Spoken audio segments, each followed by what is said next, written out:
Bonjour, je m'appelle Ursula Deuker. Je fais partie des artistes associés de Manam. Je suis comédienne et chanteuse lyrique.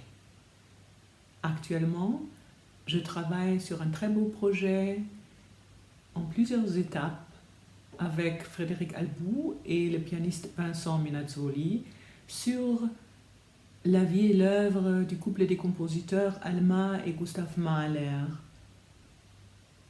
Dans une autre vidéo, nous allons parler plus en détail de ce projet.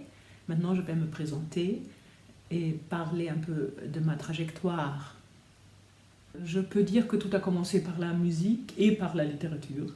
Mais à l'âge de 6 ans, j'avais le droit d'aller à l'école de musique. J'ai appris le chant choral, la flûte à bec, j'ai pris des cours de rythme et j'ai abordé plusieurs instruments dans la suite. La flûte traversière était un instrument avec lequel j'ai passé quelques années pour découvrir plus tard mon instrument principal qui est devenu ma voix. La musique, c'était un plaisir et un loisir. Et à l'âge de 16 ans, cherchant vers quoi j'allais me diriger plus tard, j'ai choisi de m'engager dans le théâtre, de me consacrer au théâtre. Et pendant des études de théâtre, de littérature et d'ailleurs de la langue française à l'université, j'ai décidé de tenter une formation de comédienne. Et cela m'a amenée à Paris, à l'école Jacques Lecoq et plus tard à l'école de mime corporelle Étienne Decroux. Parce qu'à ce moment-là, ce qui m'intéressait, c'était beaucoup le théâtre gestuel, les théâtres corporels. Par contre, au bout d'un an, j'ai déjà joué mon premier texte français, un monologue de Jean Cocteau, Le fantôme de Marseille, à l'intérieur d'un spectacle sur des monologues de Cocteau, dans un petit théâtre à Clichy, en banlieue parisienne. Avec Susan Mitchell, qui était avec moi à l'école d'Étienne Decroux, j'ai fondé une compagnie de théâtre gestuel avec notre pièce L'amour morose ou Nouveau rapprochement pour rien. Pendant une première tournée de cette pièce en Allemagne, malheureusement, j'ai eu un accident et j'ai été immobilisée pendant 5 mois. Et là, il y a eu un premier changement de direction un petit peu, c'est-à-dire que je me suis tournée vers le travail de la voix et du texte. Et en rentrant à Paris, j'ai commencé à jouer dans différentes compagnies. La première, c'était la compagnie Cosmo Comics, avec une burlesque, avec le comique argentin Hector Malamoud. Le metteur en scène était Enzo Scala. Et la prochaine rencontre importante, c'était le Jardin des Abbesses, une compagnie de Montmartre qui travaillait beaucoup sur l'histoire de Montmartre dans des lieux insolites. J'ai fait plusieurs créations avec eux. La chanson montmartroise était importante dans leur travail, donc c'est là que j'ai retrouvé le chant et j'ai décidé de prendre des cours de technique lyrique.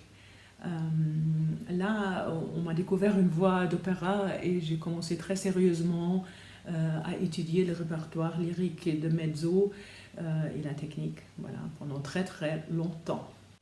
Le dernier spectacle que j'ai fait avec le Jardin des Abbesses était le Paris-Munich 1930, Cafcons et Cabaret, un spectacle avec des textes de Pierre Camille et de Karl Valentin, des chansons françaises des années 30 et des mélodies de Kurt Weill.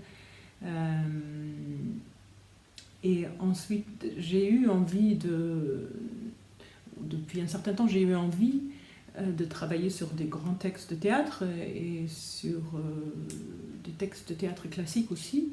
Et j'ai rencontré le metteur en scène Jean-Pierre Rosfelder, avec qui j'ai travaillé un certain temps. J'ai pu aborder avec lui Racine, Strindberg et aussi Hugo von Hofmannsthal en français. Pendant cette période, avec le Jardin des Abbesses à Montmartre, j'ai rencontré le réalisateur Karim Dridi, qui préparait son moyen métrage Zoé la boxeuse, dans lequel je jouais la boxeuse. J'ai participé aussi à son premier long métrage, Pigalle, ensuite. J'ai aussi rencontré Jean-Pierre Noël, mon agent artistique, à qui je dois plusieurs très beaux films. Par exemple, Monsieur Batignolles de Gérard Jugnot, ou plus tard Un village presque parfait de Stéphane Meunier. J'ai continué le chant et j'ai rencontré le compositeur Jorge Zuleta et l'auteur et le metteur en scène Jacobo Romano, qui malheureusement est décédé l'année dernière. Nous avons fait ensemble 3 créations d'opéra de chambre, dont un tango opéra, et nous étions ensemble à l'Expo 2000 à Hanovre. À Munich, j'ai participé à la création de l'ensemble d'opéra Lyrisches Opernensemble, qui est devenu plus tard Das andere Opernensemble, un ensemble d'opéra un peu différent, avec le baryton wagnérien et metteur en scène Hector Guedes. Et il y a eu plusieurs productions, notamment Nachtzeitmord, un opéra de chambre de Hans-Jürgen von Bose.